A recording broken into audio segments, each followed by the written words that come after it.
Je vais faire la première question. Oui, d'accord. Comment le contexte pandémique actuel affecte-t-il le corps? Alors, il affecte le corps d'abord dans les rites d'interaction, puisque nous sommes contraints à une distance envers l'autre, une distance proxémique donc qui est beaucoup plus grande que dans la vie courante. En France, elle est de 1 mètre, en Suisse, elle est par exemple de 2 mètres, dans d'autres pays, elle est de 1,50 m. Or, lorsque nous parlons, nous sommes généralement plutôt au Brésil ou en France, je dirais à 70-80 centimètres. Et là, nous sommes tenus donc à tenir l'autre à l'écart. C'est déjà une première rupture avec les rites d'interaction. Une autre rupture avec les rites d'interaction vient que les gestes du contact ne sont plus autorisés, ou en tous les cas sont vivement découragés dans le contexte de la pandémie. Les gestes de contact, c'est par exemple la bise, c'est par exemple la poignée de main, c'est par exemple l'accolade. Et là aussi, donc, les rythmes d'interaction sont brisés parce qu'il n'est plus possible d'embrasser une amie, un ami qu'on rencontre. Il n'est plus possible non plus de lui serrer la main. Et l'accolade également est vivement déconseillée puisque tous les contacts corporels sont des motifs d'une contagion possible. Donc finalement, le corps dans le contexte de la pandémie devient un danger, devient une menace dont il faut se prémunir. Et d'une certaine manière, on retrouve là tous les fantasmes du transhumanisme américain, nord-américain notamment, avec l'idée que le corps est le lieu de tous les malheurs, le lieu de toutes nos fragilités, le lieu de toutes les menaces, puisque c'est à travers notre corps que nous vieillissons, que nous sommes malades et que nous mourrons un jour. Donc, d'une certaine manière, la pandémie accentue ce soupçon à l'encontre du corps et nous impose donc de nous protéger du corps des autres, mais aussi de protéger les autres de notre propre corps. Et puis au-delà, on en reparlera sans doute tout à l'heure, il y a la question du visage et donc la question du masque qui vient également affecter profondément les rites de la rencontre, les rites d'accueil et les rites de prise de congé avec l'autre. Oui, professeur. Nous avons une question les masques. Alors, pour moi, ce qui est le plus compliqué finalement à gérer dans la vie courante aujourd'hui, dans les rites d'interaction, c'est le masque. C'est le fait que notre visage disparaît. Et la question du visage, évidemment, m'a énormément intéressé. J'ai écrit un livre sur le sujet qui a été traduit l'année dernière au Brésil, hein, au roast. Et j'essaie de montrer que le visage est vraiment le lieu fondamental de notre identité. C'est à travers notre visage que nous sommes reconnus, que nous sommes nommés, que nous sommes aussi identifiés à un sexe, identifiés à un âge, identifiés à une couleur de peau. Et dans le monde d'aujourd'hui, quand on se promène, par exemple, dans les rues de Strasbourg, mais j'imagine aussi de Brasilia, on rencontre en permanence des gens qui sont masqués. Donc, il ne reste de notre visage que le front et les yeux. C'est-à-dire que notre visage est défiguré d'une certaine manière. Et cette défiguration du visage vient défigurer le lien social. On pourrait d'ailleurs jouer avec les mots et mettre un tiret entre dé et figuré. On pourrait dire les figures sociales sont défaites parce que nous n'avons plus de visage, parce que notre visage donc, ne permet plus l'identification. Quand on croise les gens dans la rue, on ne sait pas très bien qui est qui. Euh, Outre d'ailleurs le fait que se promener aujourd'hui dans les rues de Strasbourg n'est pas du tout agréable, puisqu'on ne rencontre que des masques. Donc on a l'impression d'être dans une société de fantômes, dans une société de spectres, où le lien social donc, est vraiment extrêmement difficile à mettre en œuvre. On a l'impression que nous sommes aujourd'hui dans une sorte d'archipel, un immense archipel, qui est composé par chaque individu qui marche et qui est en même temps entouré par par un espace de protection, qu'on appelle en France les gestes barrières, hein, un espace de protection qui fait que personne ne doit rentrer dans son espace personnel. Donc chacun de nous est enfermé à l'intérieur de son rempart, de sa citadelle, en se défendant du contact trop rapproché des autres et avec en plus un visage qui a disparu. Mais quand le visage disparaît, c'est aussi très difficile de nouer une conversation, par exemple, parce qu'on ne sait plus très bien comment la personne qui est devant nous réagit aux propos que l'on tient. Est-ce qu'elle est déçue par ce que l'on dit? Est-ce qu'elle est blessée? Est-ce qu'elle est au contraire très réjouie de notre parole? Quand on est dans une conversation ordinaire, comme là par exemple, je vois ton visage douce, je comprends comment je vois sur ton visage comment tu comprends mes paroles. Mais là, si tu portais un masque, je ne saurais plus du tout. Donc on perd le visage finalement, c'est aussi une sorte de régulateur de l'échange. Il nous permet de nous situer par rapport à l'autre et de savoir donc de quelle manière on peut prolonger nos propos. Donc nous avons perdu notre visage, le lien social est défiguré et il y a donc cette société anonyme. Le masque, c'est la société de l'anonymat, c'est la société de l'uniformité. Et j'aime bien citer la phrase de Roger Caillois qui dit dans l'un de ses livres que le masque, c'est ce qui nous reste du bandit, hein, ce qui nous reste du bandit. Parce que c'est vrai que le visage, c'est aussi le lieu fondamental de l'éthique, c'est-à-dire du respect de l'autre, de la reconnaissance de l'autre. Et d'ailleurs, dans la vie courante, le visage, c'est le lieu de la reconnaissance mutuelle. Mais quand on n'a plus de visage, on n'a plus un autre devant soi. On a une personne anonyme et on n'a plus de compte à rendre. En français, il y a cette formule qu'on dit parfois quand on ne veut pas faire quelque chose qui est profondément choquant. On dit: «Si je faisais cela, je ne pourrais plus me regarder en face». Hein, je ne pourrais plus me regarder en face. Mais là, chacun derrière nos masques, nous n'avons plus de face. Nous n'avons plus de visage, en d'autres termes. Et donc, nous pouvons nous sentir autorisés à faire des choses que nous ne ferions jamais dans la vie ordinaire, parce que le visage de l'autre arrêterait notre geste, arrêterait peut-être notre colère ou arrêterait notre insulte. Donc, je pense que le port du masque encourage énormément les incivilités, hein, et donc des formes de mépris de l'autre, parce qu'il n'y a plus le miroir en quelque sorte que nous tend le visage d'autrui. On est davantage aujourd'hui, j'ai l'impression, dans des rapports de force plutôt que dans des rapports de reconnaissance mutuelle. Parce que nous avons perdu notre visage, provisoirement bien entendu. Je pense que dans les semaines, dans les mois qui viennent, nous retrouverons à nouveau nous pourrons tomber le masque d'ailleurs, comme on dit parfois en français, et donc retrouver la nudité de notre visage dans les relations aux autres. Mais en ce moment, donc le lien social est profondément abîmé par le fait que nous ne sommes plus porteurs d'un visage, mais d'un masque, c'est-à-dire d'un anonymat.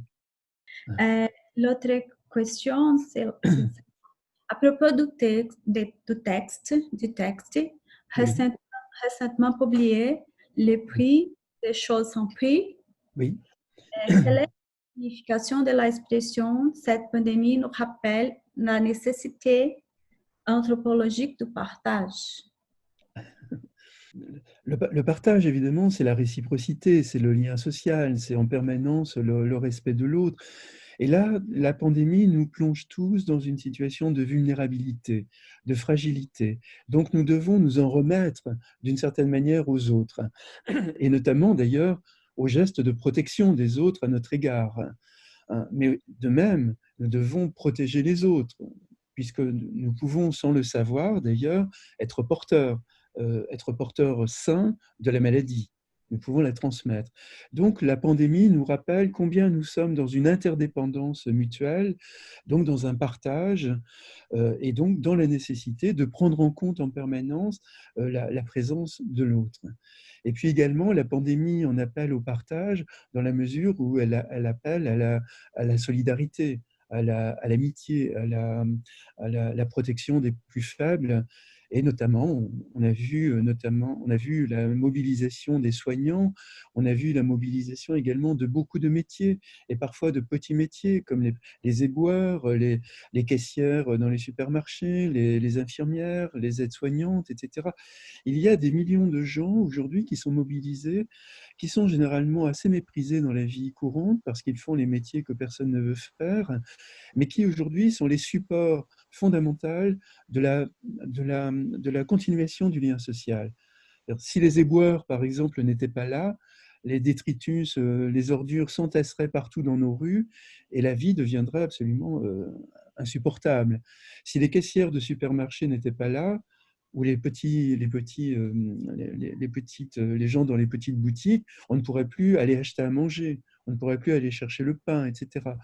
Donc la nécessité du partage, c'est cela, c'est prendre en compte l'existence des autres dans des formes de réciprocité. C'est-à-dire qu'on reçoit des autres, mais en même temps, évidemment, on donne. On est profondément, d'ailleurs, dans ce que Mauss analyse dans l'essai sur le don, on est c'est ce qu'il appelle l'échange. C'est-à-dire quelqu'un me donne, je lui rends quelque chose, enfin, j'accepte plutôt ce que la personne me donne, mais je lui rends quelque chose, ne serait-ce qu'un sourire, ne serait-ce qu'un remerciement, ou parfois un autre service, évidemment, que je vais lui rendre. Et chacun dans notre domaine, finalement, nous sommes dans cette réciprocité. C'est-à-dire que nous autres, enseignants à l'université ou dans les lycées, dans les collèges, nous allons continuer à donner des cours, nous allons continuer à échanger avec nos étudiants. Donc la vie sociale, quand même, continue sous d'autres modalités, dans une autre dimension, mais elle continue. Si le partage disparaît, c'est évidemment le lien social qui disparaît en profondeur. Ok, d'accord, professeur. La dernière question à toi. À votre avis, quelle est l'essence de l'expérience de confinement? Il y a beaucoup de choses là, parce que le confinement, évidemment, est nécessaire dans la lutte contre la pandémie. Donc, il est absurde en France, par exemple, il y a eu énormément de polémiques à l'encontre du gouvernement qui a imposé un certain nombre de mesures. Donc, le confinement est nécessaire. Voilà. Certains ont parlé de biopolitique à la Michel Foucault et donc de contraintes sur les corps, etc. Mais il y a évidemment des conditions sanitaires, par exemple, aujourd'hui, qui rendaient nécessaire ce confinement des corps. Et donc, cette biopolitique, la biopolitique peut être extrêmement nocive, elle a parfois aussi des bons côtés. C'est-à-dire, quand Michel Foucault l'emploie, c'est aussi très polysémique comme notion. Ça ne veut pas dire que c'est contestable et que ça doit être absolument éradiqué. Ça n'aurait pas de sens dans le monde d'aujourd'hui. Même pour des gens comme moi qui sont extrêmement critiques envers la médecine, je n'imagine pas un seul instant que la médecine disparaisse du monde parce qu'elle exerce une espèce d'autorité à l'égard de nos personnes quand on est par exemple atteint d'une maladie ou quand on est confronté à une pandémie. Donc l'expérience du confinement a été en effet une contrainte pour tout le monde, je crois. Et d'ailleurs, il y a quelques mois, quand nous étions encore à Rio, nous sommes rentrés du Brésil juste au moment du confinement. Le jour où nous arrivions en France, Emmanuel Macron imposait le confinement dans toute la société française. Mais quand nous étions encore à Rio et avec Nina, nous interrogions sur le confinement, on avait l'impression que ça allait durer une semaine. Et déjà, on se disait, mais ça va être très dur de rester une semaine enfermé, etc. Et finalement, on est resté enfermé 2 mois en France. Et c'était en même temps une expérience fascinante à bien des égards, une expérience sociologique comme une sorte de laboratoire finalement. C'était un laboratoire social qui nous a montré énormément comment dire, on a découvert énormément de choses. En ce qui me concerne, par exemple, moi qui ai aussi beaucoup écrit sur le silence, j'ai redécouvert le silence dans la ville. Puisque, par exemple, le confinement a pratiquement neutralisé la circulation routière. Donc, il y avait quasiment plus de voitures. Donc, pour la première fois, pour la première fois, sans doute, nous entendions des villes silencieuses. Il n'y avait plus le passage incessant des voitures dans les rues. Et qu'est-ce qui s'est passé? On a soudain entendu des milliers d'oiseaux partout. Les oiseaux ont repris possession du territoire, des arbres, etc. On a revu énormément de chats qui traversaient les rues, qui allaient dans les jardins, etc. Il y a eu une extraordinaire libération du monde animal, et encore de manière plus spectaculaire dans les villes, dans les villages, par exemple, ou dans le monde rural, où les animaux ont eu de moins en moins peur des humains et donc ont repris possession de la ville. Ça, c'était extrêmement émouvant de faire à nouveau l'expérience du silence et donc d'une ville apaisée, d'une ville beaucoup plus tranquille. Il y a eu beaucoup d'autres choses aussi. Bon, évidemment, pour quelqu'un comme moi, le confinement était plutôt une plongée dans l'intériorité, c'est-à-dire l'écriture, la lecture, le cinéma, en ce qui me concerne. Je n'ai jamais autant écrit, je n'ai jamais autant lu, et j'ai revu chaque jour quasiment l'un des classiques de l'histoire du cinéma pendant toute cette période. Donc pour moi, ça a été une période finalement très propice, qui ne m'a pas empêché de faire un footing tous les jours, d'aller courir tous les jours. Le confinement en France nous imposait de ne pas sortir à plus d'1 kilomètre de notre domicile. Mais bon, il y avait moyen quand même de courir, et puis on avait droit à 1 heure de liberté, entre guillemets, mais dans le périmètre autorisé donc du 1 kilomètre. Donc pour ma part, j'ai poursuivi mes activités physiques, évidemment, mais qui étaient plutôt la marche en ville, évidemment, ou la course à pied. Je n'ai jamais vu aussi autant de gens faire des joggings dans la ville, hein, c'était assez extraordinaire. Mais par contre, pour que le confinement soit une expérience propice, une expérience heureuse, il faut évidemment disposer d'espace. Et là, ça a été l'un des problèmes, je crois, un problème mondial du confinement, mais qui touche en profondeur aussi la société brésilienne. C'est que quand on vit dans les favelles, quand on est 4 ou 5 sur une toute petite surface, mais c'est la même chose en France dans les quartiers populaires de grands ensembles, il est clair que c'est absolument insupportable d'être toute la journée ensemble, avec les enfants, avec parfois les grands-parents, et être là en permanence les uns sur les autres, hein, comme on dit en français, et dans une espèce de promiscuité, parce que les uns veulent faire quelque chose, les autres veulent faire autre chose. Donc le résultat, ça a été en France, par exemple, une extraordinaire montée de la violence conjugale, une violence à l'encontre des femmes. Il y a eu aussi énormément de violence à l'encontre d'enfants. Et bien entendu, on peut penser que des enfants ont été livrés à leurs prédateurs pendant 2 mois sans qu'ils puissent sortir de chez eux, sans qu'ils puissent respirer en allant dans les écoles, dans leurs écoles ou en vivant leur vie quotidienne, en retrouvant leurs amis. Et puis également, ce qui s'est passé quand je faisais mon footing, par exemple, je croisais régulièrement dans les quartiers populaires des jeunes, des groupes de jeunes, des garçons, évidemment, il n'y avait pas de filles, mais des garçons, 10, 15 garçons, qui faisaient de la musculation sur les mêmes barres, sans gants, sans gel hydroalcoolique, et qui se succédaient pour faire des pompes, pour se muscler, etc. Dans un mépris absolu, évidemment, des règles du confinement, mais aussi des règles d'hygiène qui les rendaient sans doute dangereux pour leurs parents ou encore plus pour leurs grands-parents. Parce que eux, comme beaucoup d'adolescents ou de jeunes adultes, se sentent en pleine forme et considèrent que la maladie, c'est pour les vieux, c'est pour les gens qui se sentent en tous les cas fatigués, etc. Eux, ils ne se sentent pas fatigués, donc ils ne se considéraient pas du tout comme malades.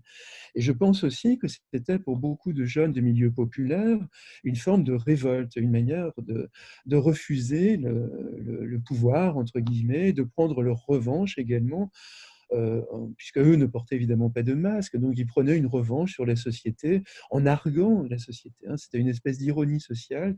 Il a dit, regardez, vous êtes tous enfermés dans vos appartements, vous vous promenez avec des masques, nous on s'en fiche complètement. Nous on incarne la vitalité, on incarne la jeunesse, etc. Donc ça fait partie, à mes yeux en tous les cas, des formes d'incivilité qui sont parfaitement compréhensibles évidemment dans le contexte urbain, dans le contexte architectural, mais en même temps qui posent des problèmes et qui en posent évidemment des bien plus graves au Brésil.